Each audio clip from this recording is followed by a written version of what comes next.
Honetan buru garbiketa triste ospatu deku zentzuen hileta gizarteak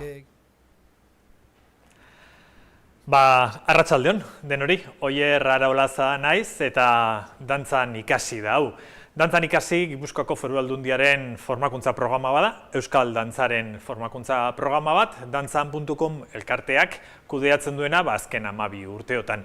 Eta urteotan, zuzenean aritu gera edo presentziala, orain esaten den bezala dantzan irakasten edo irakasten saiatzen, transmititzen, batez ere dantza irakaslei tresnak ematen beraien eguneroko lan horretarako, egunero egiten duzuen lan bikain horretarako, zuentzat lagungarriak izan daitezken tresnak eskaintzen ibili gara azken urteotan. Eta oraingo egoera honetan, soluzio berriak planteatu behar eta urtengo ikasturtea, hain zuzen ere gaur hasten dugun ikasturte hau, gauza batzuk saietuko gera mantentzen presentzialki, eta beste batzuk gaurko hau bezala, online edo streaming bidez sareratuko dugu, eta pentsatzen dugu, espero dugu, asmatzen baldin badugu tresnekin behintzat, grabatuta utzi eta aurrerago ere ikusteko aukera izango duzuela.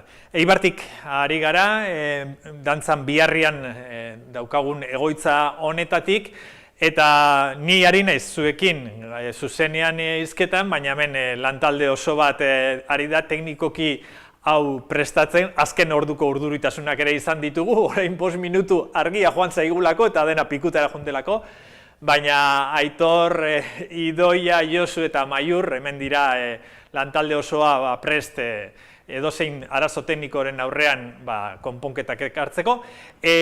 Hau zuzenean YouTube bidez ari gera transmititzen, baina dantzanen lehioan ere ikusi dezakezue, eta beraz zuen ekarpenak, iruzkinak, galderak edo dena delakoak, bai YouTubeko iruzkinen bidez, baita dantzanen iruzkinen bidez, profila eginda daukazuenok, eta ez daukazuenek egin ja, utzi ditzakezue, eta, kontuak, aipatzen dituzuen kontuak, nire lankideek, helaraziko dizkidate eta saioak iraun bitartean erantzuteko moduri baldin badaukagu, horiek ere erantzuten saiatuko gera.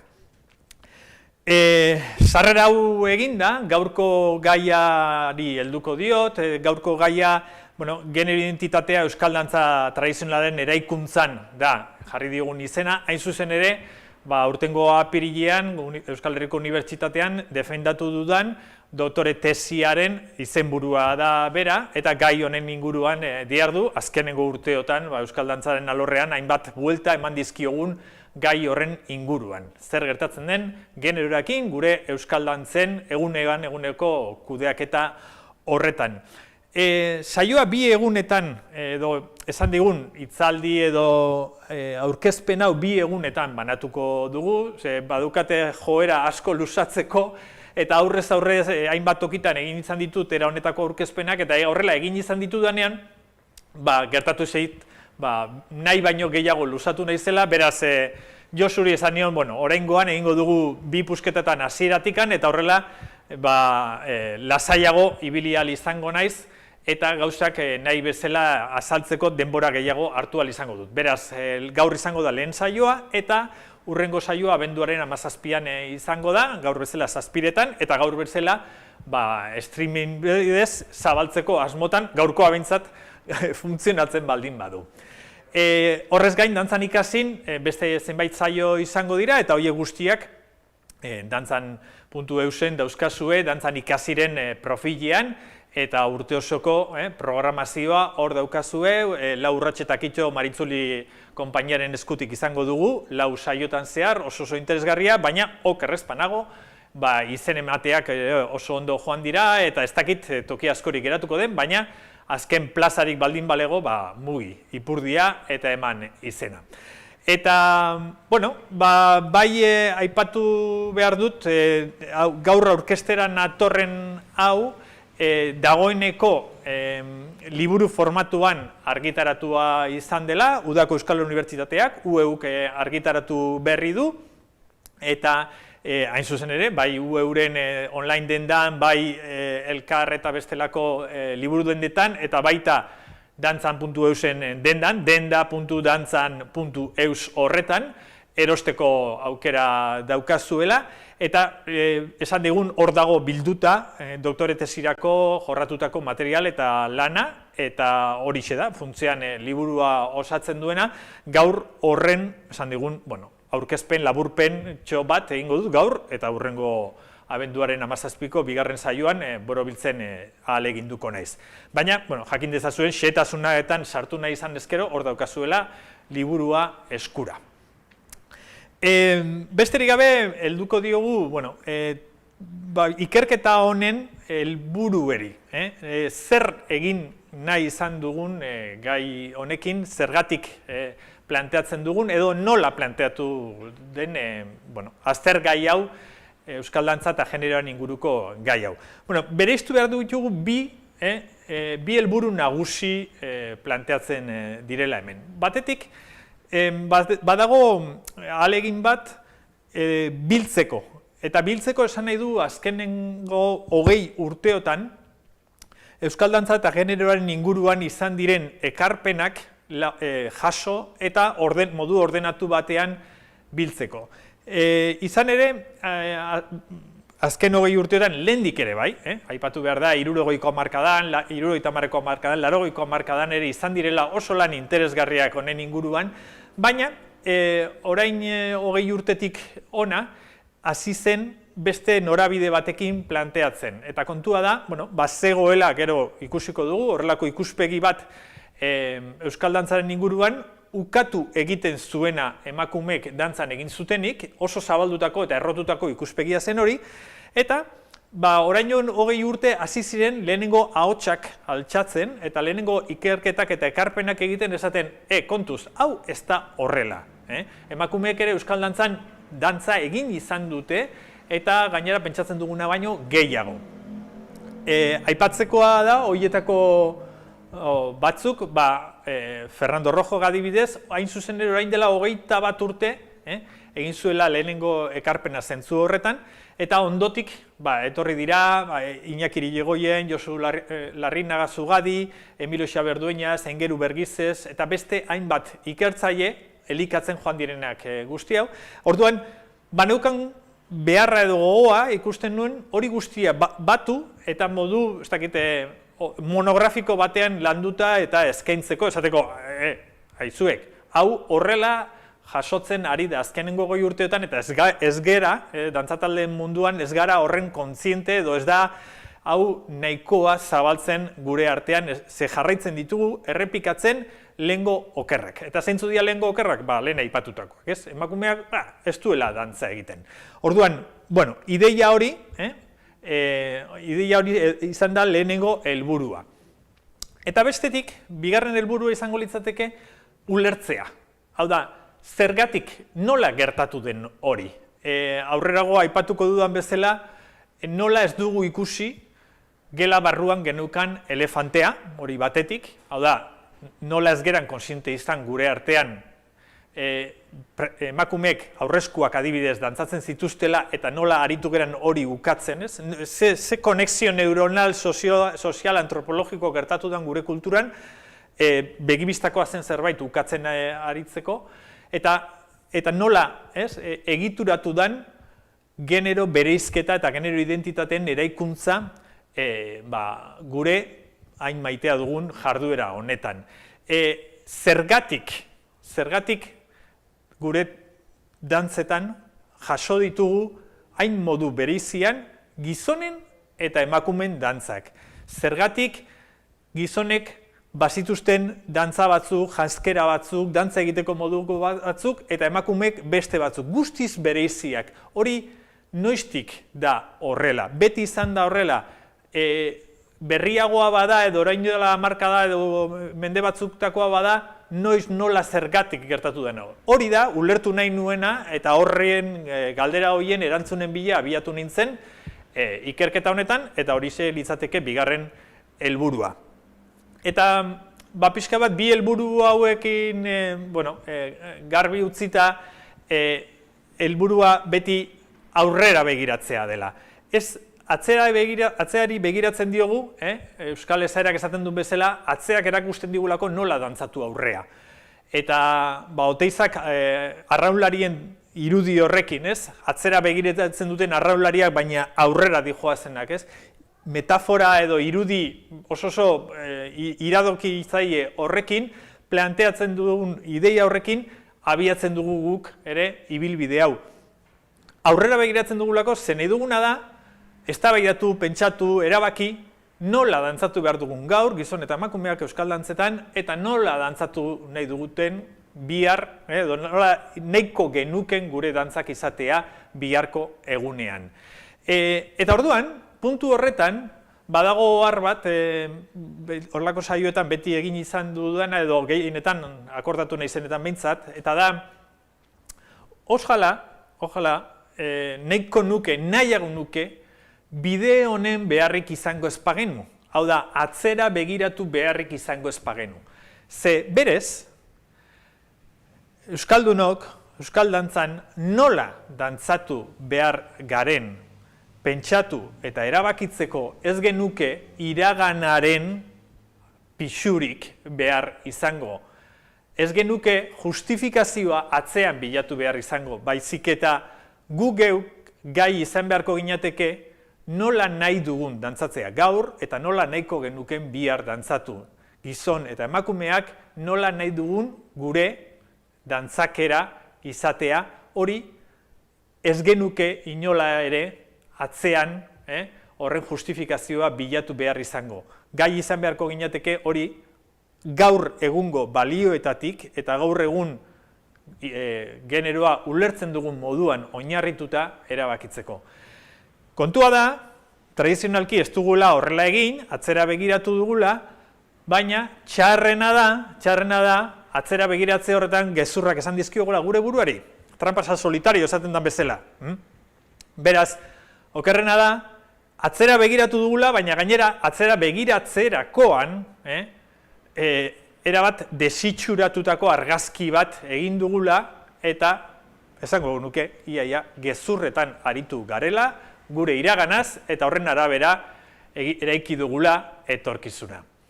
Barra gure ateratzen zait, ze markatu dira, amaiurre markatu dira, 15 minutu naramala sarrera honekin, eta oso esango genuke modu boxeolarian egin dit. Oso ondo, eskerrik asko amaiur, 15 minutu eta sarreran oraindik ataskatuta. Abia puntuarekin jarraitzen dut. Eta hau, irudi hau, argazki hau oso esanguratsua edo garrantzitsua da niretzat. Hau, 1998 urtea da. Ekainaren 14a okerrezpanago. Bestaberri edo Corpus festa zen egun horretan, eta goizaldi dantza taldeak bere 50. urte urrena ospatzeko gonbidatu gintuen, hainbat dantzatalde, 100 dantzariz osatutako ezpata dantza osatzera. Eta horre gaude, Donostian, Buen Pastorretik abiatu zen, 100 ezpata dantzariz osatutako talde hori, hainbat dantzataldek osatutakoa, okerrezpanago goizaldiz gain, eskola, ereintza, kemen eta Elgoibarko aritz dantzari taldeak ziren hor, eta 100 ezpata dantzari, edo besanda, 100 gizon ezpata dantzari plazaratu ginen.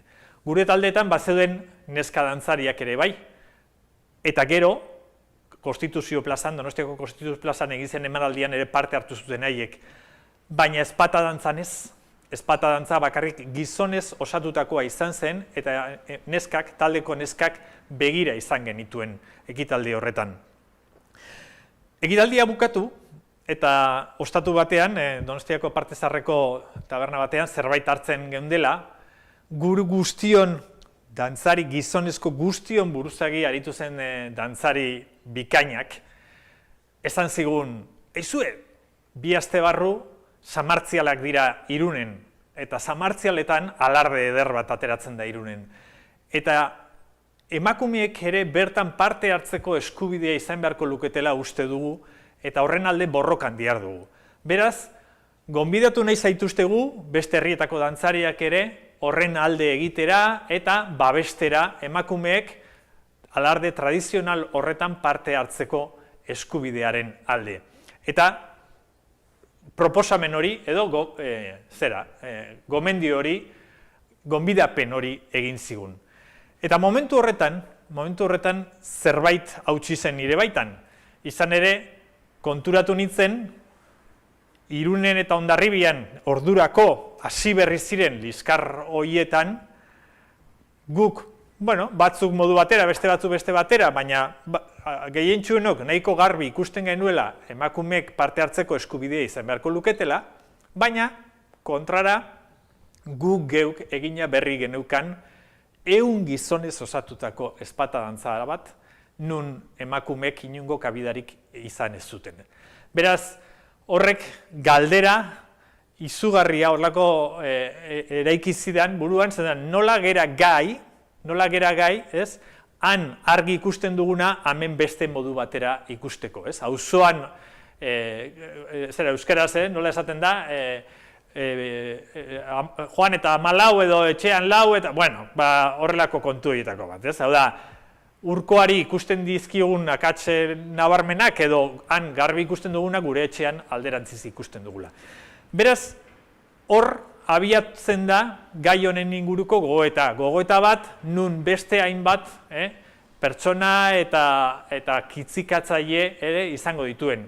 Lehen aipatu dut, Fernando Rojok atera zuela artikulu bat, hain zuzen ere urte horretan bertan Euskonewsen, eta Fernando Rojorekin eta Xabier Etxaberekin harreman handia neukan garai hartan, dantzaren inguruan hitz egiteko biltzen ginelako, eta ez genituen gai hauek aipatu, baina Fernandon artikulua irakurrita horrek ere, lotu nuen gauza bat bestearekin. Eta gero bereziki aipatu beharko nuke Mariluz Esteban, antropologia irakaslea, Donostian irakasle neukala justu, hain zuzen ere 98, 99 urteetan, eta berak kitzikatuta egin nituela lehenengo lanak gai honen inguruan. Hain zuzen ere, 2000 urtean, orain dela 20 urte, egin nuen lehenengo hitzaldia Euskal Dantza eta emakumeak izenburuarekin, Eibarren bertan, eta gerora gehiago garatu nituen lehenengo planteamendu ideiak hor bilduta zeuden.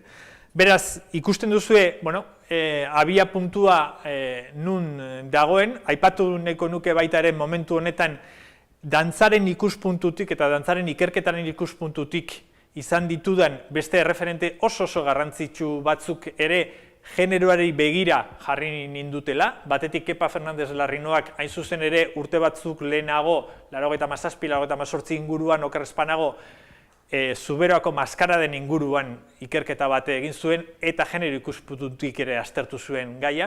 Eta bestetik, Juan Antonio Urbeltzek Euskal Dantzaren sinboloetan barrena murgilarazi gintuen, eta haren bidez ere ikusi genuen nola 30, 40 urte lehenago, 60ko hamarkadan bukaeran, nola argiak ere genero ikuspegi oso garbi batekin, Jaurrietako Axuri Beltza, ingurutsuetan eta beste hainbat dantzetan, momentuan oso kritikatuak izan zirenak emakumeen parte hartzea bultzatu zuten. Beraz, hainbat garaitan sortzen diren kezkak eta ekarpenak bat egin zuten, hain zuzen ere, argazki honen bueltan, eta hortik aurrera abiatuko da bide hau. Bide hau, nun kontzientzia garbi bat dagoen, dantza, adierazpen forma unibertsal bat dela. Zer esan nahi du honek? Munduan izan diren kultura guztietan eta gaur egun diren zibilizazio guztietan, guztietan dantzatu egiten dela eta egin dela. Eta dantza horrek jokatzen dituen funtzio anitzen artean, besteak beste, gure buruaren edo gure komunitateen, gure kulturen irudikapen simbolikoa izaten dela, horietako bat, baina baita ere komunikazio hizkuntza bat dela. Eta nik horrela ulertzen eta gorpusten dut nire lan honetan Euskal Dantza. Ez bakarrik irudikapen edo simbolismo berezi bat izan dezaken edo gaitasun simbolizatzeko, esan nahiak adierazteko modu simbolikoan gaitasuna, baita hizkuntza oso bezala. Dantza, oro har, ez berbazko hizkuntza bat dela esan dezakegu, berbazko hizkuntzak baditugu, eta hainbat, ez? Berba hitzen bidez osatzen ditugun hizkuntzak, euskera, gaztelera, ingelesa, frantsesa, italiera, baina dantzak ere baditu bere hizkerak edo hizkuntza propioak, eta hoien artean dago nire ustez euskal dantza. Eta bai batzuk eta bai bestek, hau da, berbasko hizkuntzek eta ez berbasko hizkuntzek dituzten ezaugarri berdinak dituzte kasu batzuetan eta besteetan. Hau da, hizkuntza ez berbaskoetan aurkituko ditugu, berbaskoetan agertzen diren ezaugarri berdintsuak, adibidez, gramatika, sintaxia, lexikoa, fonetika, soinua, estetika. Guzti hori badaukagu hizkuntza ez berbaletan edo kasu honetan euskal dantzan edo dantzan. Eta hizkuntza hoien artean, euskal dantza da gure hizkuntza, gure gorputz hizkuntza, euskara gure ahotzko hizkuntza den modu berean. Beraz, ikuspegi honetatik, helduko diot nik ikerketari, hau oso kontuan hartuta. Baina, kontuan hartuta baita ere, hizkuntza, gure hizkuntza hori ongi ezagutzen ez baldin badugu eta bere baitan biltzen diren kontatzeko manerak, metaforak, tradizio literarioak ezagutzen ez baldin baditugu eta gure hizkuntzaren sintaxia, gramatika eta lexikoa ezagutzen ez baldin badugu, bidean aurkituko ditugun seinaleak nekez ulertuko ditugula. Eta hori da maiz gertatzen zaiguna euskal dantzan. Eta gaurko lehenengo saio hau, genero identitatearen inguruan egingo duguna, errepertorio zehatz batera begira egingo dugu. Hurrengoa, beste repertorio bati begiratuko egingo dugu. Baina lehenengo hau, euskal dantzetan ezagunenetakoa den horri begiratuko diogu. Eta hori da aurreskua edo sokadantza. Eta kontua da, luzaroan azkenengo 50 urtetan adibidez, ahaztu egin zaigula aurreskuaren esanahi simboliko edo esanahi esparrua zein den.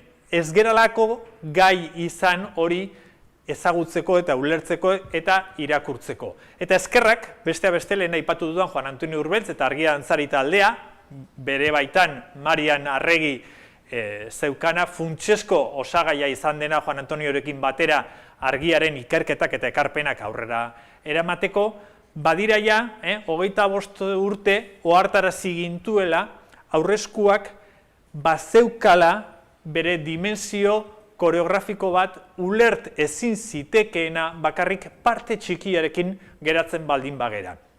Eta parte txikia da gaur egun aurreskuaz ezagutzen duguna, eta da dantzari bat edo bi edo denalakoa, baina horrela, beste omendu batzuen aurrean jartzen dena, eta horrelako exhibizio gimnastiko koreografiko nahiko esan dezagun momentu batzutan ridikulo xamarrak egiten ditugunak.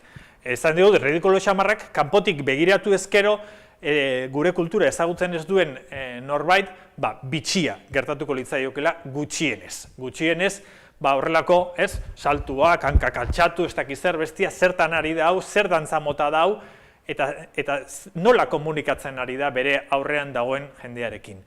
Eta Urbeltzeko hartarazi gintuena, 30 urte lehenago ere beste zenbait ikertzaileek hartarazi zutena eta ziklikoki agertzen ari zaiguna azkeneko 50 urteetan da, aurreskua ezin daitekela ulertu dantza individual bezala. Ez daukala inungo zentzurik, galdu egiten duela bere kontestu, esanei kontestu guztia. Zergatik, aurreskua ez delako besterik baizik eta sokadantza baten, eskudantza baten aurreko eskua. Eskudantza baten aurreko eskua, litzateke aurreskua, eta atzeskua, atzeko eskua.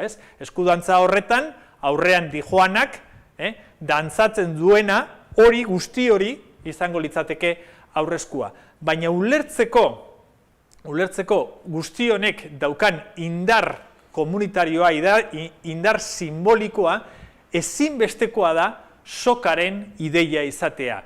Soka berekoak diren komunitate talde edo gizataldeek elkarrekin dantzatzean sortzen den momentu berezi hori da benetan aurreskuak irudikatzen duen ohorea. Ezer zerikusirik ez duena norbanako libre batek askatuta sokatik eta beste batzuen aurrean egiten duenean horrelako erakustaldi arraro bat. Ez, harrera egitea edo omentzea benetan ohorea sokako kide izatean datza. Horretaz ohartarazi gintuen Urbeltzek, eta horri esker hasi ginen irakurtzen, ulertzen eta interpretatzen benetan gure dantza ezagunenetako bat aldi berean, baina gaizki ulertuenetako bat dena bere kontestu koreografiko eta kulturalean. Atzera begiratzen baldin badugu, oso zabaldu eta ohikoak dira sokako aurreskuak, sokan egiten dira aurreskuak. Izenak, lehengo diapositiban jarritako batzuk gain, beste hainbat, sortzikoak, aurreskua dantza, luzea, karrika dantzak, gizon dantzak, esku dantzak, danetarik jaso dute. Baina, ezaugarri komuna, guztiak batzen dituena da, hain zuzen ere, elkarrekin, elkarri eskuak emanda osatzen den soka horretako parte izatea. Bai lagun arteko giroan, bai esteietan, ezkontza baten ospakizun nagusi bezala, gaur egun pentsa, zer dantzatzen den gehienetan esteietan edo ezkontzetan, eta garai batean sokan ospatzen zen estei hori. Hain zuzen ere, estei horretan parte hartzen zuten familiek eta lagun arteek eta elkarrekin eskuz esku emanda ospatzen zutelako momentu berezi hori. Baita agintariek eta jauntxoek beraien buruaren goraipamenerako eta gizartearen aurrean, herriko nagusia, jauntxoak, beraien botere, jerarkia erakusteko, erakustaldi modu egokiena hori zen. Ez zen aurreskulari bat ekarri eta hura guri dantzan jarri, ez. Gu geu, elkarri eskua eman eta elkarrekin eskuz esku plazara aterako gera. Eskuz esku hau, garai hauetan kontaktu fisikoa erabate desagertarazita daukaguna benetan berezia gertatzen da. Baina hori da argazkia, hori da irudia, ezta? Bai lagun artean, bai agintariek, eta adibidez, Beasaingo irudi hau non udalbatza alkatea buru dela, ageri diren, aurreskua elkarrekin dantzatzen. Goierrin, ohitura handia zegoen era honetako aurreskuak dantzatzeko, eta hain zuzen ere, Iztuetak, 1824an idatziko duen Gipuzkoako dantza gogoangarren historia de kondaira liburu horretaz ataltxo baten jardungo du. Eta horren irakurketa oso polita egingo du Juan Antonio Urbeltzek 1985an argitaratutako Bailar el Caos liburuan. Eta bertan, ingo duna da, Iztuetak aipatzen dituen aurreskuen gizon dantzen gonbidapen sistema bat deskribatuko du eta mapa baten jarriko du. Eta orduan ikusiko da nola, festetan, herri bakoitzeko festetan, berdin Beasainen, Ordizian, Legorretan, Goierri, osatzen duten, Gipuzkoako Goierri hori osatzen duten herriz-herrizko, bazegoen gonbidapen eta elkarrekin aurreskutatzezku sokan dantzatzeko ohitura bat. Alkateak gonbidatzen zituzten beraien herrietara, beste inguruko herrietako alkateak, eta urrengo festan beste alkate batzuk gonbidatzen zituzten urrengo herriko festan. Eta horrela, Urbeltzek egindako pixka bat hau mapa, sokadantzen mapa hau nola irudikatu zuen ikusita, ikusten da nola funtzionatzen zuen sokadantzak Goierri osoa egituratzeko politikoki eta sozialki. Eta oso interesgarria da, ze hau hausten denean sokaren ideia eta horren ordez aurreskulari, bakarlari eta esan dezagun mertzenario bat ordezkatzen dugunean, guztiz desagertzen da. Eskerrak, badira 20 bat urte, Ikerfolke elkarteakaren ekimenez hasi zirela Goierrin berriz ere hauek berreskuratzen, haurtzaka dantza taldeak Mikel Sarregi buruzela hartu zion jarraipena, eta herriz-herri ere, hainbat taldek eta eragilek ere heldu zioten zera horri, gonbidapen horri, eta gaur egun ere, oraindik herri askotan dantzatzen dira era honetako aurreskuak edo sokadantzak. Gure agintarien protokolo sistemetan ohikoa izan da guzti hau, naiz eta gaur egun erabat ahaztuta daukagun. Ahaztuta eta gainera esango nuke distantzia batekin, izan ditugu episodio batzuk berri xamar, nun agintari gorenetako batzuk, euskal agintari gorenetako batzuk ez duten nahi izan parte hartu, gure hizkuntza, gure gorputz hizkuntzarena den sistema koreografiko natural eta komunitario honetan. Eta adibidez hemen baditugu bi irudi, bata hain zuzen ere lehen aberri egunekoa, nun agintari abertzaleek aberri eguna ospatzeko eskuz esku soka osatu zuten, eta aurreskua elkarrekin dantzatuz ospatu zuten egun handi hori, eta bestea aberri eguna, baina ja frankismo garaian Donibane Loitzunen erbestean ziren euskal agintariak, Eusko Jaurlaritzako erbesteko agintariek batzen ziren, eta jarraitzen zuten egun berezi hori elkarri eskuak emaniz dantzatuz. Gaur egun irudikotuko bagenu hau, ez litzateke sokarik egongo, baizik eta berriz ere kontratatuko zuten edo bilatuko zuten dantzari bat haieri hor egingo liekena. Bueno, eta hau oso gerturaino iritsi da, 1977an adibidez Zaldibian egingo zaio iztuetari omenaldi bat, eta bertan Euskaltzaindia eta bertsolariak parte hartuko dute sokan, eta aurreskutatzezku argia dantzari taldeko dantzariak arituko dira, hoien artean Juan Antonio Urbeltz bera. Eta horrek iraundu naiz eta azkenengo hamarkadetan ia eskutatzen joan den. Eta eskutatzen joan den, nun gaur egun Wikipedian konsultatzen baldin badugu, aurreskuari buruz ematen zaigun irudi nagusia gehiago den dantzari norbanako individual hori horrekin lotuta. Baina Wikipedian badago beste oker bat, eta esango duzu batzuk, generoaz hitz egitera etorri da hau, eta ordu erdi daramagu, eta oraindik generoari kolperekin gabe. Hemen kolpe egingo diogu, edo lehenengo zaplastekoa hemen jasoko dugu. Izan ere, Wikipedian esaten du, ez dakit irakurtzen dugan, tradizioak hala eskatuta dantzaria gizonezkoa izaten zen. Beraz, aurrezkoaren inguruan gure buruari kontatzen diogun gezur bakarra ez da, aurrezkulari bakarraren irudi hori, baita ere beste gezur nabarmen eta handiagoa da, hain zuzen ere gaur lantzera edo jorratzera goazena. Eta da, tradizioz ere gizonezkoek egiten zutela hori. Orain arte ikusi ditugun argazki guztietan gizonezkoak agertzen ziren, nahi eta egin dut hori horrela, baina emakumeek ere aurrezkoak dantzatzen zituzten. Baina honek jartzen gaitu ja ukazioaren pistapean, eta hori da jarraian ikusiko duguna. Zertaz ari garen, emakumeek aurrezkoa dantzatzen zutela ukatzen den ideiaz aritzen garenean. Horietako, ideietako bat edo pixka bat zabalkundea handiena izan duenetako bat ekarri dizuet. Aita Donostiarena. Aita Donostia izan zen ikertzaile, folklorista, musikologo, musikari, konpositore eta gizon jakintsu izugarri handi bat eta langile aparta. Eta bere ondarea, gaur egun gure musika eta dantza tradizionalak ezagutzeko ezinbesteko ekarpena izan da. Baina, berak egindako ekarpenen artean ere badago beste hau. Ez berak asmatu zuelako, baina bai berak errepikatu zuelako. Eta bertan, halaxe esaten digu. Euskal emakumeak ez du dantzatu. Ez behintzat hitzak gure artean duen esanaiarekin. Dantzan izaten da, eta dantzan parte hartzen du. Baina ongi esana izan den moduan, dantzatua izateko da. Bere aurrean gizonak, bere trabetasunak ager ditzan. Orain dela 100 urte inguru esandako hitzak dira.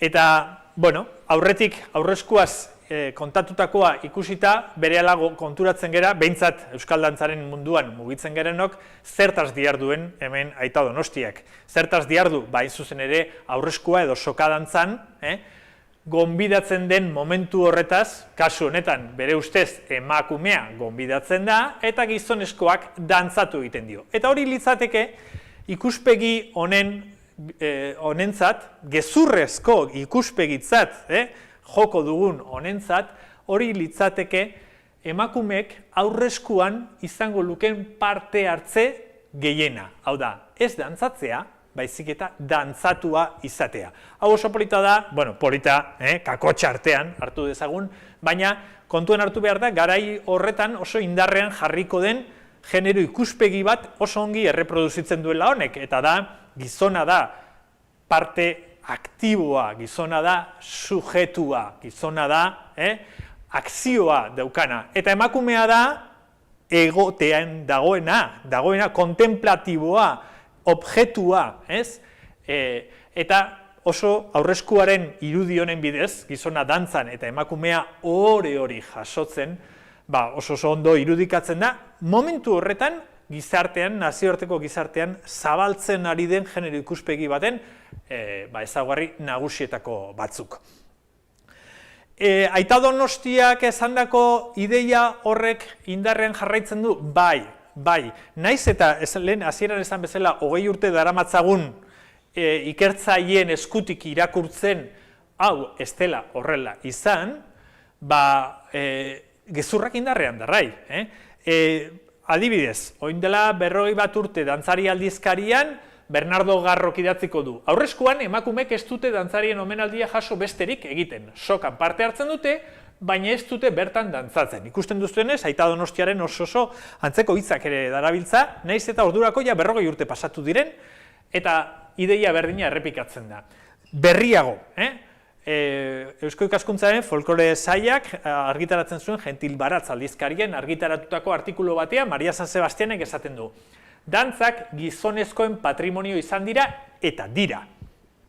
Dantza publiko eta orogarri guztiak gizonezkoek egiten zituzten.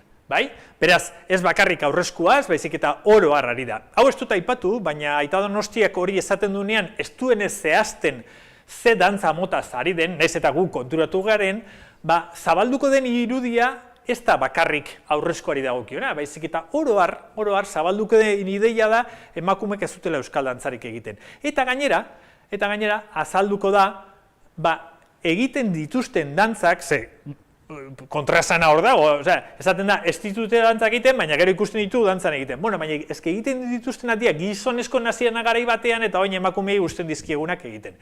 Honi buruz, urrengo saioan gehiago jardungo dugu, baina ikus dezazuen ideia hori ere jasota dagoela ja Aita Donostiaren eta hemengo esaldi hauetan. Hau da, ez da bakarrik aurrezkoen ez dutela emakumeak aurrezkuri dantzatzen, baizik eta oro har emakumeek ez dutela dantzatzen. Eta dantza egitekotan, gizonezkoak oso majoak eralako eta aukera eman diegulako gureak ziren dantza batzuk beraiek ere egin zitzaten.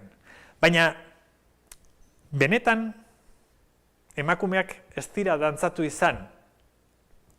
Gaina, Zaraitzuko argazki eder hau, Axuri Beltza, Urbeltzak eta Argia dantzari taldeak, Marian Arregik eta konpainiak Axuri Beltza berpiztu zuten momentu horretan oso, iradoki garria gertatuko zitzaien argazki eder honekin, Zaraitzuko emakumeak borobilean, irradaka batean, korroan, dantzan argazki honetan.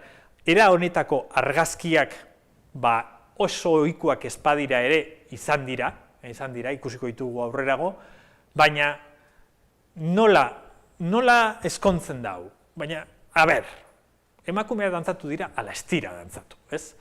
Eta beraz, datozen minutuetan atzera begiratuko dugu. Eta ikusiko dugu zer dakigun, euskal dantzaren historian, 16. mendetik aurrera hasiko gera, ez gera askoz aurrerago datu askoz ere gutxiago dauzkagulako, bat ere zizate baina azken 500 urteetan diren datuen artean zer dakigu emakumeak eta dantzaren inguruan. Bai dantza sozialetan, bai liturgia kristauan, eta bai horrekin lotutako ikuskizunen munduan, ikusiko dugu, baina bigarren parte horri gehiago begiratuko diogu, hurrengo egunean, baina pixka bat gaur debeku eta abarretan danetari begiratuko diogu, baina izango ditugu batetik kronikarien aipuak, izango ditugu debekuak, debekuena niretzat oso polita da, ze askotan ikusiko duzu, maiz agertuko zaizkigu debekuak, eta niretzat mende bat pasa, eta hurrengoa ere bai, debekatzen ari direnean jarduera bat, beti pentsarazten dizu, seinale izango da, jarraitzen dutela egiten, ezta? baina noski, kontu larriak izango dira tartean, debekuak ekartzen dituztelako ondoren isun eta zigorrak, eta, bueno, liturgia kristauarekin eta emanaldiekin lotuta ordainagiriak ere agertuko dira, eta horietako batzutan ere emakumeak ikusiko ditugu, eta horietako batzuk ikusiko ditugu. Bueno, hasteko irudi bat, askotan esaten dana, irudi batek gehiago balio duela 1000 hitz baino, hain zuzen ere, Euskal dantzari buruz daukagun irudi zaharrenetako bat ez dakite sartzen esaten, baina desente zaharrenetakoa, 16. mendeko irudi hau da, eta zer agertzen da, Euskaldun bat, bizkaitarra esaten du bertan, baina kontuan hartu behar da, 16. mendean bizkaitar deitzen zaiela oro har, Bizkaiko golfoaren inguruan bizi ginen Euskaldun guztioi, bizi ginen, bueno, ni ez bintzat, baina gure aurrekariak, eta beraz Euskaldun bat, eta ez da gizonezko bat. Hau da, emakumeek ez dute dantzatu izan, baina justu, behira, nora, 1529 irudi honetan, Bulleditzek margotutako emakume bizkaitar edo euskaldun baten irudi honetan emakume bat ageri da dantzan. Eta kronika zaharrei begiratzen baldin badiogu, 16. mendeko kronika zaharrei, emakumeak normal agertuko zaizkigu gizonezkoekin batera dantzan egiten logikak agintzen duen moduan eta besterik espero ez ziteken moduan. Katxopinen kronika ezagunetan, esaten dute, y así hacen un muy grande corro de danza metiendo y tomando por las manos a una mujer o moza entre medias de dos hombres. Edo, Iñaki Irigoyenek adibidez Markinan bildutako testigantza hau 1599an, así de hombres como mujeres y doncellas o mozos. Oso polita da, Donibane Lohitzuneko Lapurdiko kostaldeera errege eta nobleak iristeko ohitura aspaldikoa da, eta gainera horietako batzuetan estei kontuekin, Espainiarekin egiten ziren estatu eskontza horiekin lotuta, baina hau beste kontestu batean da, Abel Joanen kroniketan bildutakoa, eta Abel Joan zen Frantziako erregearen kronikaria. Eta Frantziako erregeak, Charles beratzigarrenago, Crespanago,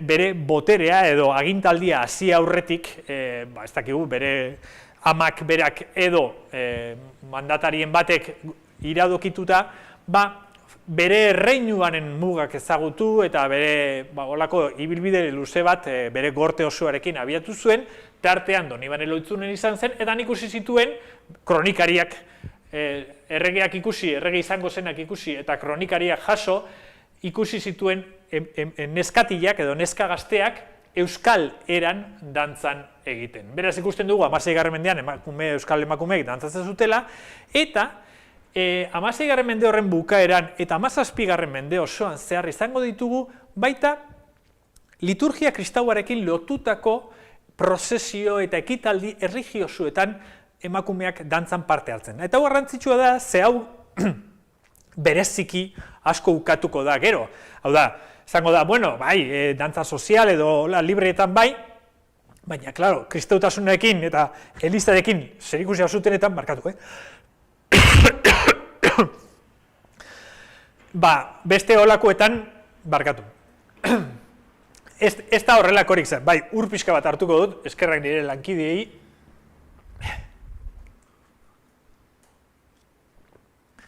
Zuzeneko gauzak, badakizue. Bueno, kristau prozesioetan eta erritual katolikoetan maiz agertuko dira emakumeak ere bai.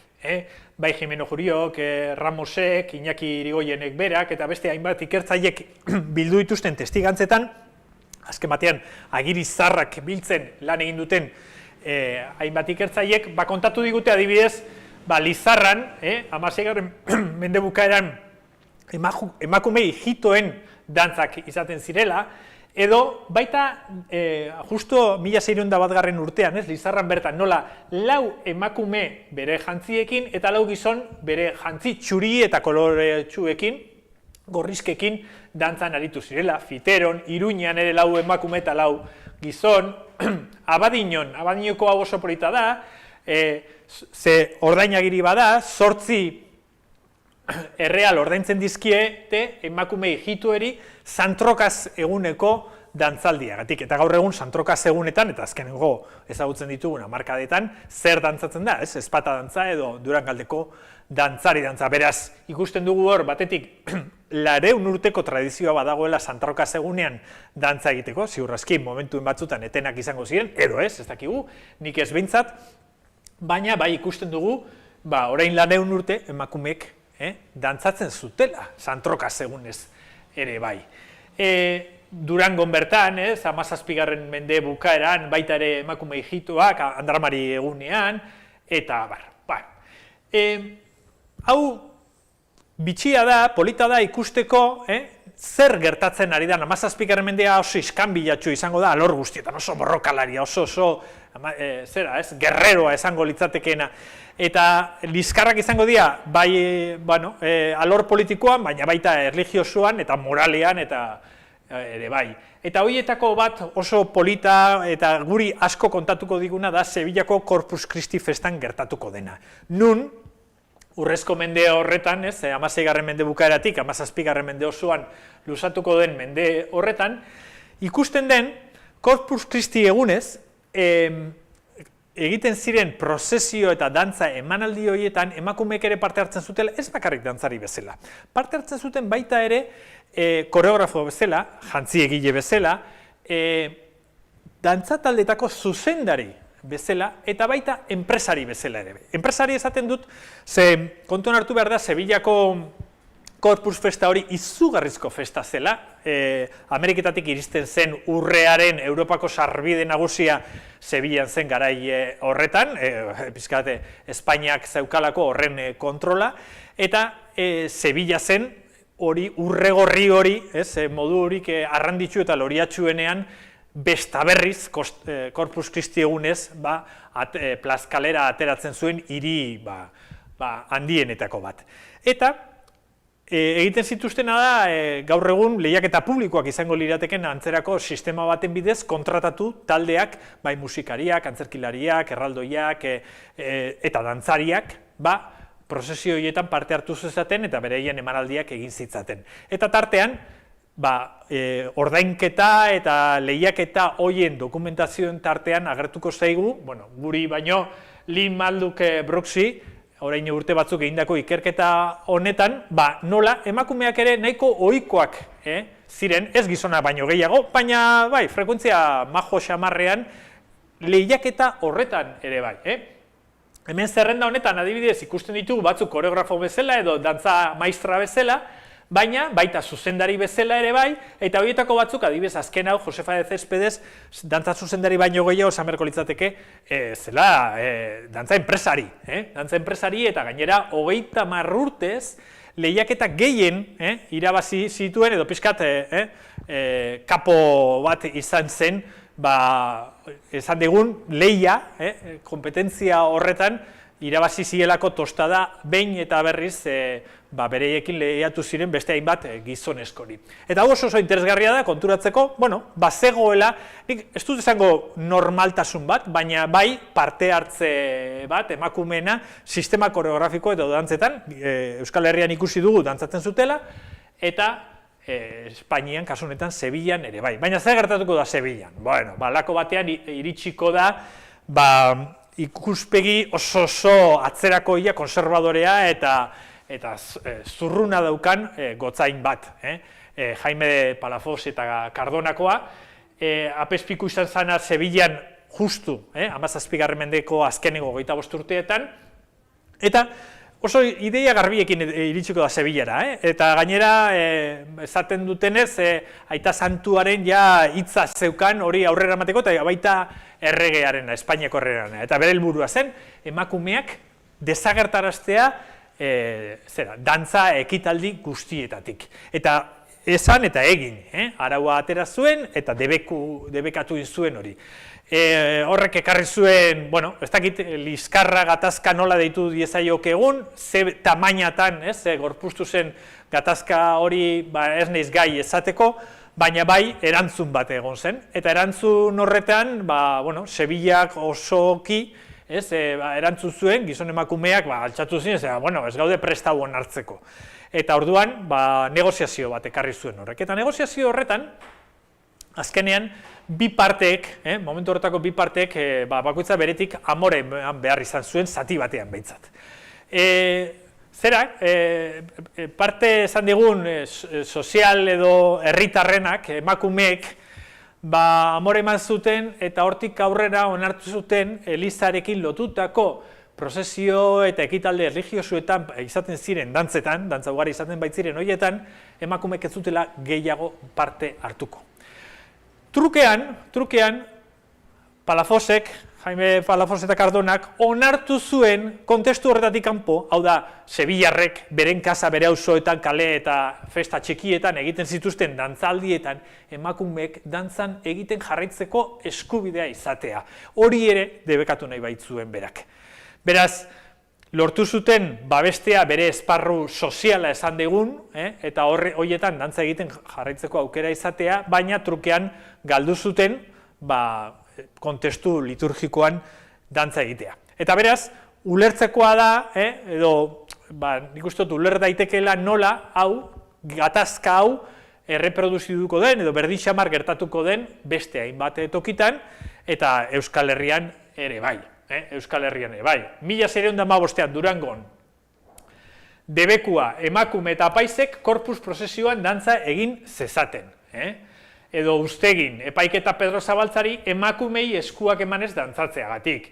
Otsagabin, 1634an, apaiza salatu zuten emakume zuberotarrekin dantza egiteagatik. Zegoen, hor, goimendien artean, bi aldetara elkarrekin, dantza egiteko, festa egiteko eta harremanetarako, baita ekonomikoetarako, ondo dakizuen bezala, ohitura eta tartean dantza ere bai. Eta hori, salatu egin zuten. Eta debekuak eta sermoiak eta gaitzespenak eta, pixka bat misiolari eta gotzain, apaiz eta abarrenak, garai honetatik aurrera eta 150 urte ziaia luzatuko dira.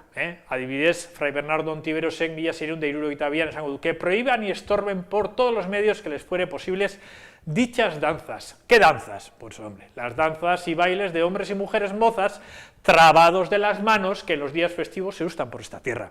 Trabados de las manos, aurreskuak edo sokadantzak hasieran aipatzen genitun bezala, nun emakumeek ere parte hartzen zuten, eta hori elizgizonek onartezina zeritzen. Dantzarekiko kezka hau, batez ere, gero ikusiko duen bezala, lizunkeriarekin eta kristau fededunekin lotuta izango da, edo kristautasuna ulertzeko modu oso estu horrekin, baina agertuko zaigu baita ere beste apaiz batzuen idatzietan, eta euskaldunontzat oso garrantzitsuak diren liburuetan. Axularren, Pedro Agerre Axularren gero liburu horretan, nun oso esaldi polita daukan, hirugarrena galtzen da denbora gorputzaren plazeretan ibiltzeaz, gorputzaren plazerrak dira dantzak, eta horrek kezkatzen zituen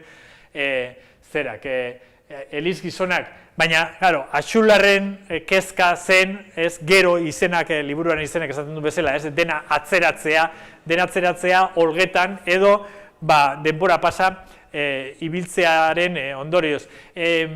Nola esaten digu guri, Josu, nola esaten digu Iñaki Arregik, prokastinatzea, hori da, hori da Axularrek esango lukena, prokastinatzen ibiltzeak dituen ondorio kaltegarriak edo ondorioak. Eta tartean, erraiten dugu, dezagun denbora iragan gaitezen joka, gaitezen dantza eta dosta. Eta itzaizu gogoratzen bitartean, denbora galtzen duzula, ez da? Oso polita da, hau da, espada bakarrik lizunkeriarekin lotuta, besterik espada denbora galtzeagatik, prokastinatzeagatik, gaizki iruditzen zitzaion dantza egitea Axularri ere bai. Eta hala ere, hau da, debeku, gaitzespen, sermoi eta abarren, eta hala ere, emakumeek dantzan jarraitzen zuten, euskal emakumeek ere bai. Eta Manuel Larramendik esaten du, las danzas, en lo antiguo, especialmente las de las mujeres, eran y se hacían con tal primor, destreza, habilidad y arte diabólica, que a los mirones los hechizaban y los tenían absortos y encantados, aún independientemente de tanta horrura de lascivia. Bueno, hor oso interesgarria da, guretzat ez bakarrik, Larramendik beste testigantza bat eskaintzen digula esateko, bai, emakume jarraitzen zutela dantza egiten, baina sartzen digu baita ere beste elementu bat hor, eta da arte diabolika hori, ez, deabruarekin lotzen duena. Ulertu behar dugu Aita Larramendi, bi uren artean edo borrokan ari zela gai zehatz honen inguruan. Batetik, badauzkagu momentu horretan, 18. mende bukaera horretan, misiolariak edo esan digun integrista sutsuak.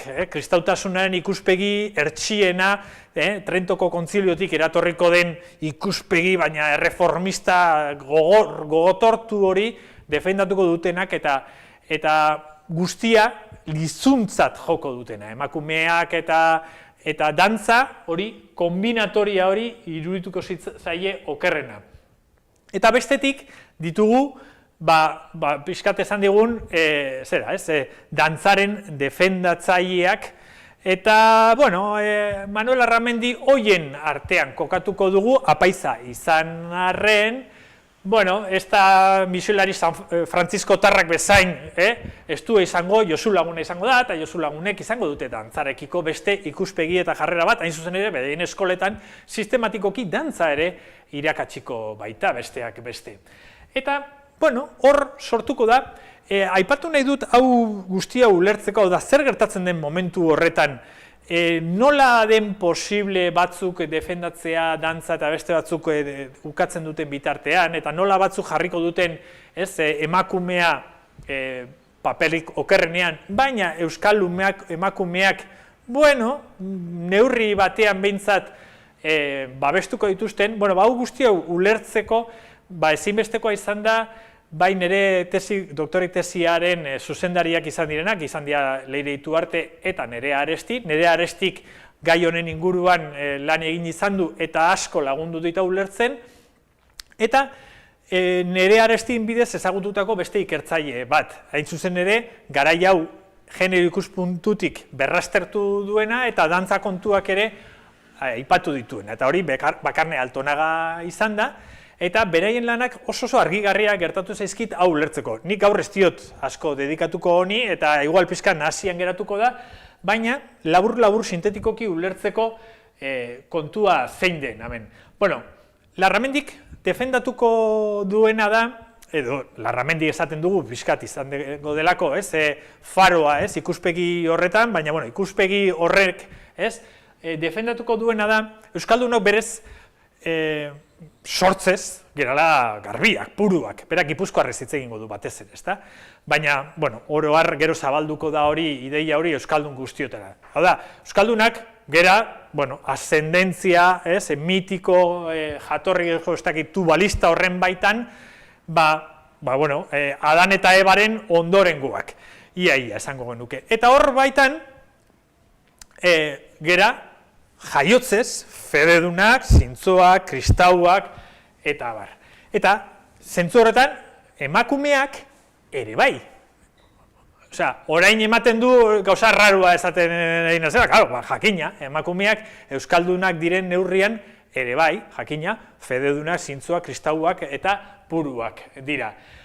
Baina hor, talka badago, momentu horretan, emakumea lotzen delako gaizkiarekin, deabruarekin, tentazioarekin, lizunkeriarekin, eta hori da, apaiz guzti horien edo misiolariaren beldurra handiena. Orduan, tensio horretan, hau da, zerk daukan pixu gehiago emakume euskaldunengan, euskaldun izatea edo emakume izatea, Larramendin ikuspegian, euskaldun izate hori gailenduko zaio emakume izateari. Eta besteenengan, ordea, emakume izatea gailenduko zaio euskaldun izateari. Eta hor, tensio horretan edo joko horretan, bueno, Larramendik ikusiko duena da, emakumeak berez ez daukate lizunkeriarik, eta euskaldunok ere, euskal emakumeak ez daukate lizunkeriarako joerarik, eta euskaldunok ere dantza egiten dugu, baina ez modu lizunean, baizik eta oso zintzoan eta morealean. Beraz, euskal emakumeak dantzan egitea, ez da problematikoa, euskal emakume bezala, euskal dantzak eginez, gure dantza garbi eta zintzuak eginez, eta euskaldun bezala egiten dituzten bitartean. Horrela pixka batez, horako eskema mental honen bidez, legitimatuko dute edo onartuko dute pixka bat korronte horretakoak euskal emakumeek ere dantzatzen jarraitzea eta euskaldunok oro har euskaldunok dantzatzen jarraitzea. Zein zuzen ere ideia horri bere egingo du gero Iztuetak eta Iztuetak defendatuko dunean euskaldunon dantza egitea, pixka bat horren, jarraitzaile izango da. Eta beste aldetik izango ditugu hori guztiz okerra, gure gazteek esango luketen bezala, lo puto peor dena. Eta hortan, horietan daukagu, adibidez, Fray Bartolomé Santa Teresakoa, bere Euskal Herrietako festa eta gatzo, erromeritako gatzo ospindu sermoi zoragarri horretan, esaten dizkigu olako gauzak. Berek esaten digu, hombre, dantzan egitea berez, horrela, en nivel general, dantzan egitea berez, ez da pekatua. Baina, eske Euskal Herrietako fiestetan dantzan egiten den bezala, pekatua da, txiko, pues mala suerte. Orduan, en general, idiliko planteatuta dantza horrela orokorrian ez, baina hemen gertatzen dena bai. Eta hemen gertatzen dena zer da? Zein da problema? Bueno, Bartolomé Madariagak hainbat kontu polit kontatuko dizkigu erromerien inguruan, izugarrizko nahazpilak deskribatuko ditu, oso politak, gaur egun txulalain geratu zaizkigun ipurkadak eta horrelako kontuak hor deskribatuko dizkigu, beste hainbat idazle garai hortakoak ere bai, baina badago gauza bat, lehen aipatzen nun, okerrena horretan oso ondo txertatzen dena, eta hor desaten du. Pentsa, ze desastre, herri batzuetan neskek hasten dabe, eta gero, kunpliduten dabe mutilez edo gizonez dantzia. Hau da, lehenengo soka, aurreskuaren eskudantza edo lehenengo soka hori, neskek ateratzen dutela esan du. Eta gero, neskak gonbidatzen dituztela mutilak dantzara. Justo Aita Donostiak esaten ziguna, kontrakoa, esaten digu, Fray Bartolomek gertatzen zala. Eta orduan esaten du, itxusiago eta lotxagaldukoago baino ez da, hori da okerrena.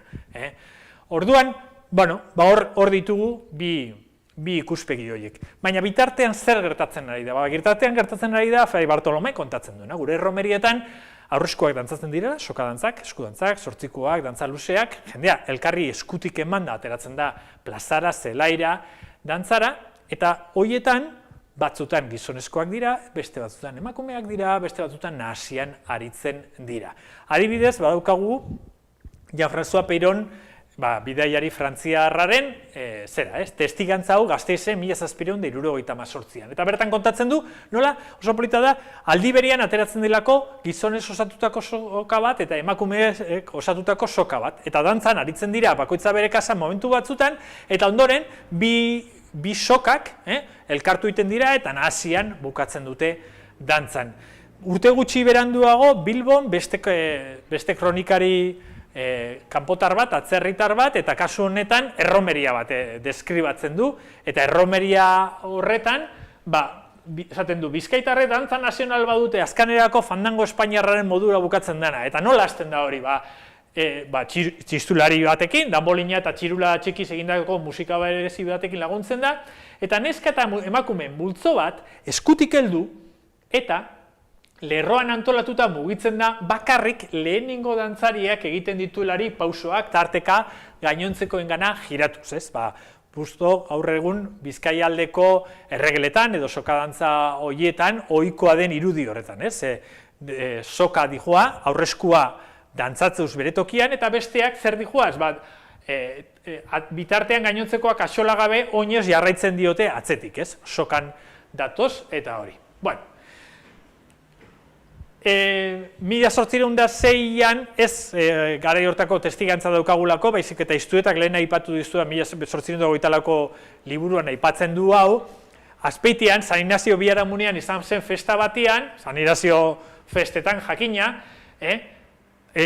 eskudantza bat, edo sokadantza bat atera zen, Andre dantza modu estiandiko bat ditzen dio horri Iztuetak, eta bertan nork dantzatu zituen aurrezkoari zegozkion dantzak, Durangoko Pontxera esaten zioten neskatxa gazte batek. Eta iztuetak esaten du, hainbeste gustatu zitzoiala alkateari nola dantzatu zuen, 10 eskutuko txanpon bat oparitu ziola dantzari neska horri. Beraz, ikusten dugu, hor ere emakumeak dantzan agertzen direla, iztuetak kontatzen du hau, iztuetak jasotzen du, iztuetan inguruan badira hainbat kontu interesgarriak ere, bere alaba batek ere oso ongi dantzatzen omen zuen, eta ja nagusi zela bera, etorri zitzaizkion baimenezke alabak aurresku bat dantzatu zezan Donostian, eta berak, oso ongi erakutsita zeukala, eta ederki ingo zula, eta baimena eman zuen. Eta beste datu hau, 1826koa, Karlistada garaikoa da, Jurretan, eta hor ere agertzen dira, emakume soka bat, belardian agertzen dena, eta aurreskua dantzatzen duena. Hemen kontuan hartu behar dugu, hasiko dela, lehen aipatu dugun Larramendiren eta pixka bat kezka horren ondoren, 18. mende bukaeran ilustrazio mugimendua mundu osora zabalduko da, edo behintzat inguru hauetan, bai, Europan osoan, eta ilustrazioak ekarriko du horrelako joera bat gauzak kategorizatzeko. Dena, zientzian, naturan, dana kajoitxoak osatuko dira, sailkapenak eta gauza batkoitza bere kajoitxoan sartzeko horrelako interes handi bat sortuko da. Eta hori, euskal dantzan ere gertatuko da. Zamakolak hasiko da, justu 1818, Zamakola arratiarra da, Madriden karrera diplomatikoa egin zuen idazle ilustratu bat, eta berak ordurarte gertatzen egiten ez den deskribapen bat egingo du, eta da, sokadantzak, erromerietan egiten ziren sokadantzak, adin eta genero kategorian arabera izendatuko ditu. Empiezan comúnmente las jóvenes solteros, siguen después las solteras, luego los hombres casados, y por fin las mujeres casadas.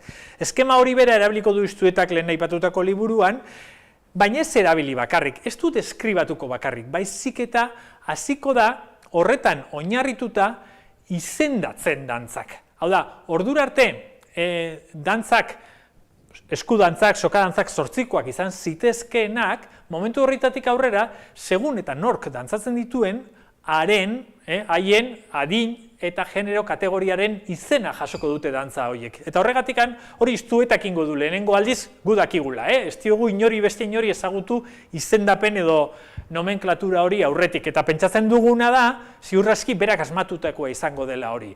Berak, hain zuzen ere, eman zuelako irudi bat euskal dantzarena oso perfektua, ilustrazioaren eskema, sailkapen jerarkiko eta kuadratu horretan. Eta orduan esango du, lehenengo daukagu gizon dantza, gero daukagu gazte dantza, gero daukagu etxe andre dantza, dana dira sokadantzak, eskudantzak eta horreskuak. Baina dana kategorizatuta bere adin edo genero kategoriaren arabera. Izena duenak, izana omen du, eta nik esaten dut horlakoetan, eta bestela eman egiten zaio. Zerbait izendatzen dugunean, aurretik ez zituen ezaugarriak ere eman egiten dizkiogu. Eta kasu honetan nik esango nuke sortzen hasten dela, ez bakarrik izendegi bat, baizik eta izendegi horrekin bat datorren izan bat, edo dantza sistema edo sailkapen bat.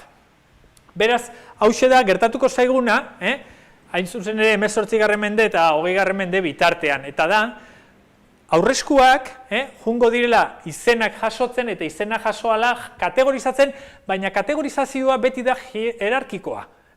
Eta horri iztuetan oso garbi ikusiko da, gizon dantza da lehenengoa, eta gero egia esan, ez dauka asko kontatzeko beste dantzetaz, erraz bukatzen zaizkio, finean, ulertzen duguna orain da, ziurrazki, dantza berbera zela. Dantza berbera zela, beraz ez zeukan gauza askoz gehiago kontatzeko aieri buruz, baina behin izena asmatuta, izana ere eman behar ziren, eta beraz bizpairu parrafo idazten zituen bakoitzaren inguruan, ahalik eta ezaugarri bereizleen bat hanik edo hemen topatu nahirik. Zer gertatuko da 20. mendean? Sailkapen horretan, goian gizon dantza jarri duen sailkapen horretan, azpikoek berez ez daukatenek izan bereizgarririk, ez daukate eduki bereizgarririk, eta orduan diluitzen bezala jungo dira, eta geratuko da lehenengoa goian zegoena. Eta gero ikusiko dugunez, halako batean, hortik iritsiko da, esateko, ez, hemen dagoen gauza bakarra da gizon dantza, hau da aurreskua, eta besteek ez dute dantzatzen, ez? Baina besteek, emakumeek dantzatzen zuten. 19. mendean ditugu hainbat eta hainbat testigantza, emakumeek dantzatutako aurreskuen datuak eskaintzen dizkigutenak. Deustun 1856an, antiquísima costumbre que después de misa mayor bailen un sorchico las mujeres casadas, en el que se da el primer puesto, o sea, el de aurresku, la mejor danzarina del pueblo, Bermion urte berean, Portugaleten, Gordexolan, Bilbon, Algortan, bueno, Plentzian, pila bat. Hoietako batzutan, hori, nor dantzatzen duen kontatzen da, askotan aipatzen da txapela gorriak jasten zituztela aurreskua dantzatzeko, eta horretaz datorren hilabete barruko ekitaldian hitz egingo dugu, txapela gorria izan delako, ondo dakigun bezala, gizon dantzarien bereizgarria, gizon dantzariak oro har, ezagutu ditugu euskal dantzetan txapela gorriarekin, baina hemen ikusiko duguna da, ez zela garai horretan gizon dantzarien bereizgarria baizik eta dantzarien bereizgarria, emakumeak ere dantzan aritzen zirenean, txapela gorria jartzen zutelako maiz. Baina ikusten duzue, 1914 urtera arte, hau da, lehen mundu gerrako garaira arte, eta garrantzitsua da data hau, agertuko direla ugari, emakumeek parte hartzen zuten, emakumeek ateratzen zituzten aurreskuak. Hain zuzen ere, 19. mende bukaeran, hasiko dira ugaritzen, zabaltzen txapelketak. Badakizue, normalki lore jokoekin lotuta, hasiko direla zabaltzen era guztietako folklore eta ohituren txapelketak eta lehiaketak, eta aurresku txapelketak ere hoien artean izango dira, eta badago oso kontu polita honen inguruan. 1884an Bilbon, San Roque Romeria, eta aurresku txapelketa bat jokatu zen bertan. Eta aurresku txapelketa horretan, 7 parte hartzaile izan ziren. 4 gizon eta 3 emakume. Eta gainera, lehenengo saria, gizonezko batek eskuratu zuen, baina bigarrena emakume batek, Maria Urquijok. Bueno, zer esaten digu honek? Esaten diguna da, aurreskua, ez zegoela gizonen aurresku bat eta emakumeen aurresku bat, baizik eta aurreskua zen aurreskua. Ziurrazki, danek dantzatzen zuten berdin eta desberdin. Esan nahi dut, ez zegoelako aurresku bakarra, baina ez zegoen gizonen edo emakumeen aurresku bat. Zeuden bakoitzaren norberaren aurreskua izan zitekeena, bakoitzaren herri edo baiara ingurukoa, izan zitekeena norberaren baserri edo zera ingurukoa, edo izan zitekeena baita ere norberarena, inkluso personala, bakoitzari bururatzu, edo animen ikusi eta norberak egiten saiatutakoa, edo familiaz jasotakoaren aldaera propioa. Eta horrek esan nahi du, aurreskua ez zegoela beriztuta dantzakeran, egituran, ezertan, gizonek ala emakumeek egin, ez zegoelako emakumen edo gizonen aurreskurik. Zegoen aurreskua. Diferentzia bakarra da, momentu horretan fokoa jarriko diotena da, nork dantzatzen duen. Baina hasieran ez diote garrantzi berezik eman gorri. Ze lehiatu daitezke, aurrez aurre berdin, gizonak eta emakumeak, genero berdina dalako, genero esan du da, dantza berdina dalako. Eta epaitu ditzakete, eta ez dauka garrantzirik gizonezkoa da emakumea den, aurretik edo atzetik jartzeko, bi dauzkatelako dantzatzeko gaitasun berberak. Baina, 20. mendea hasia ala, hasiko dira aurresku txapelketak bereizten. Eta egiten gizonezkoenak alde batetik eta emakumeenak bestetik. Eta horrela baitugu lehioan, konkurso para aurreskulariz, solo para hembras. 1903an, Begoñan ere aurresku txapelketa bat, 59 urtetik gorako emakumeentzat, adinekoen aurresku txapelketak bai gizonezko eta emakumezkoenak ere agertuko zaizkigu, hainbat garai honetan hainbat izango dira, erandion 1910an emakumeen aurresku txapelketa bat ere jokatuko da, eta azkenengoetakoa izango litzateke hau, Basauri 1916an emakumeen aurresku txapelketa hau izango litzatekeena. Momentu horretan bukatzen hasiko da guzti hau. Emakumeek aurresku txapelketak parte hartzeko aukerari gabe geratuko dira, emakumeentzako aurrezko txapelketak antolatzeari utziko zaiolako, eta ikusiko dugunez aurrezkuetan ere parte hartzen ari utziko zaiolako. Zehain zuzen ere, 1916 aipatu dugu, 1915ean, esango du Francisco Gascue, musikologoak, esango du, las señoras no bailan, los hombres son los únicos que bailan. Berari da gizon dantzari buruz, aurrezkuari buruz. Baina, ez dute kontuan hartzen, beste emakumeak egiten zituzten aurrezku dantzak. Eta horrekin, bakarrik irakurketaren parte horrekin geratuko dira, eta hori hasiko da erreproduzitzen testuingurutik kanpo. Aita Pierre Landek bere novela batean, Jolandan jasoko du horren irudi bat, Aita Donostiak ere gauza bera esango du, aurrekoan aipatu genuena, eta aipagarria da testuinguru horretan, Telesforo Arantzadik, esango dula, hombre, en nuestros tiempos hemos visto aurrezku femenino, osea, invertido, baina Arantzadi gehiago zen antropologia fisikoan zentratuta garai horretan, eta ez da gehiago sartuko terreno horietan, baina berak bere harridura agertuko du, berak, ezagutu dela hori. Nola ez du ezagutuko ba, hain zuzen ere garai horretan bertan dantzatzen ari baitziren emakumeak aurrezkuak. Hau da, Bermeoko irudi bat 1915koa. Galdakaon oso irudi txarra da hau, baina ikusi daiteke 1916an bertan aurrezku bat, bertako Leherkali lantegian dantzatu zena San Inazio egunez, eta aurrezkularia emakume bat izan zen, Mikaela Landa izan zen atzezkoa, eta aurrezkoa beste bat, izena tesian aurkituko duzue, baina hemen ikusten ditugu. Bermion bertan, 1922an, Hernanin, 1909an,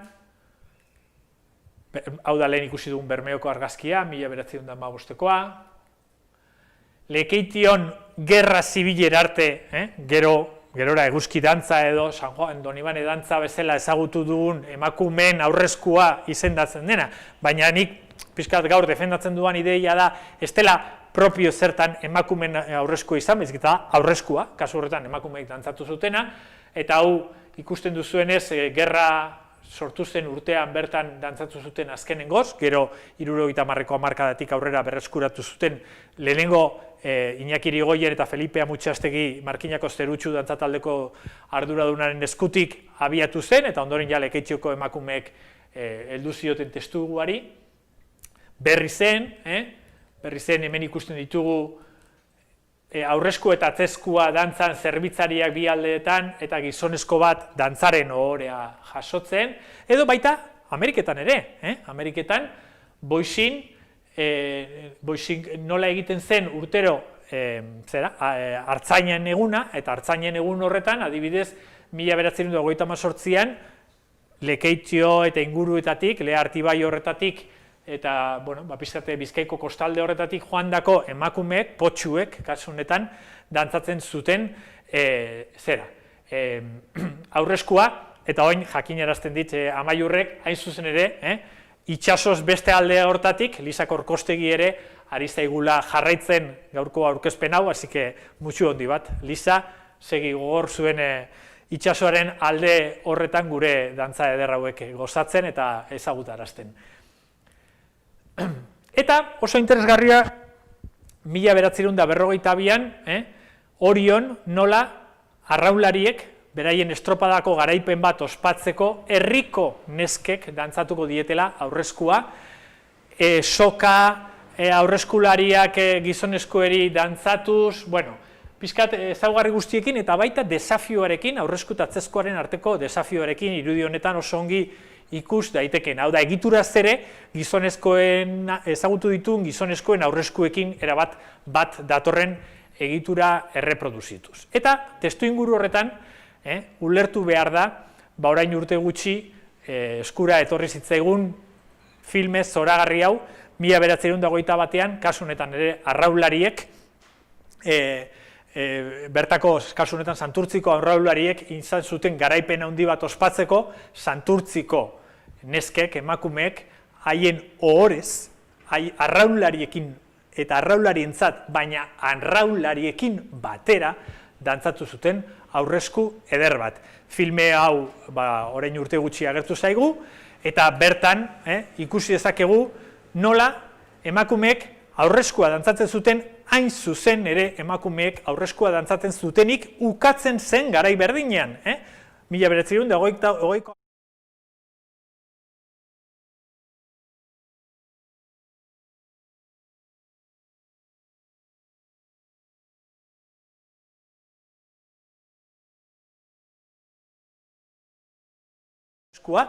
hauxe da, eta ez da gizonek dantzatua, baizik eta emakumeek dantzatua, ikusten dira hor irudiak, nola sokan aurreskularia, atzeskularia, gonbidatuak, patroia, herriko alkatea ateratzen dituzten, eta gero arraulariak eta agintariak sartzen dituzten sokan, kasu honetan zortzikoa, horren parekoa izan daitekena ikusten da dantzan aurreskua nola ari den, eta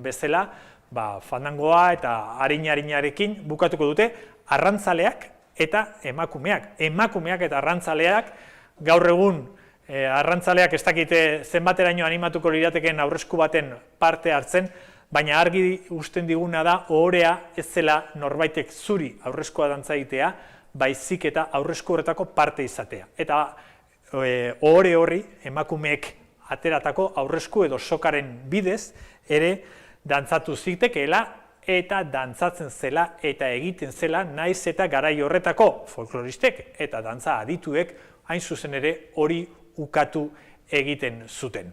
Eta, pixka bat irudi eder hauek hobeto ikusi nahi baldin badituzue, dantzan.eus atarian dituzue eskura, beraz edo nizein momentutan sartu, Santurtzin 1921 bilatu, eta hor ikusiko dituzue. Gaurkoz nik uste dut bukatzera goaz, eta bukatzera goaz galderakin.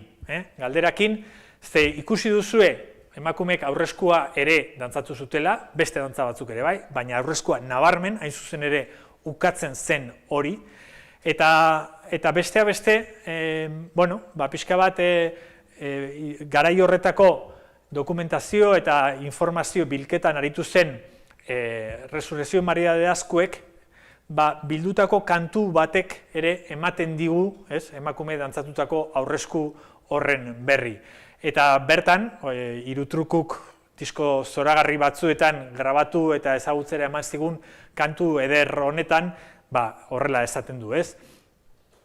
Behin batez joan induzun Izturitzeko plazarat, Andreder bat ikusi nuen dantzan buruan zuala, atxoino batik galdegin nion nongoa da Andreder hori, murde beltzuntze hori duzu Agerreko alaba.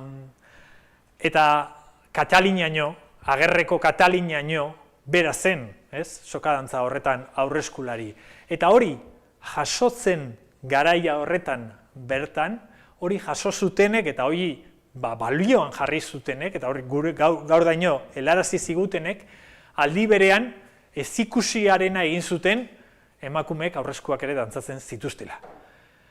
Saiatu gera, naiz gaur azaltzen pixka bat zer nola zergatik izan zen hori.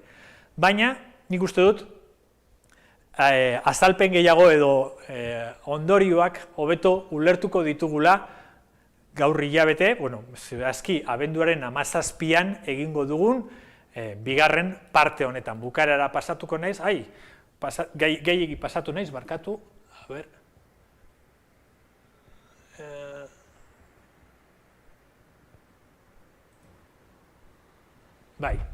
Barkatu.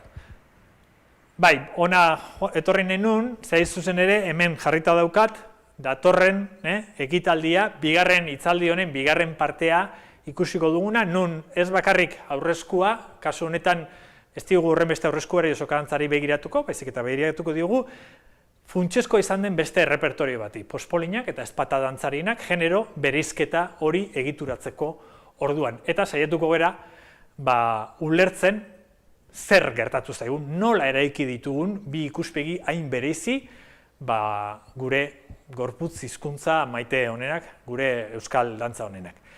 Eskerrik asko, guztioi zuen atentzioagatik, eskerrik asko nire lantalde osoari, Aitor, Josua, Maiur eta Idoia, eta hoxe da, tartean, hemendik abenduaren 17ra dantzan ikasi programan izango dugu beste ekitaldi bat, hori presentziala izango da, Maritzuli konpainiarekin, informazio guztia dantzan ikasiren webunean daukazue, dantzan.eusen bertan, eta ondo pasa geratzen zaigun astegea eta asteburua. Agur.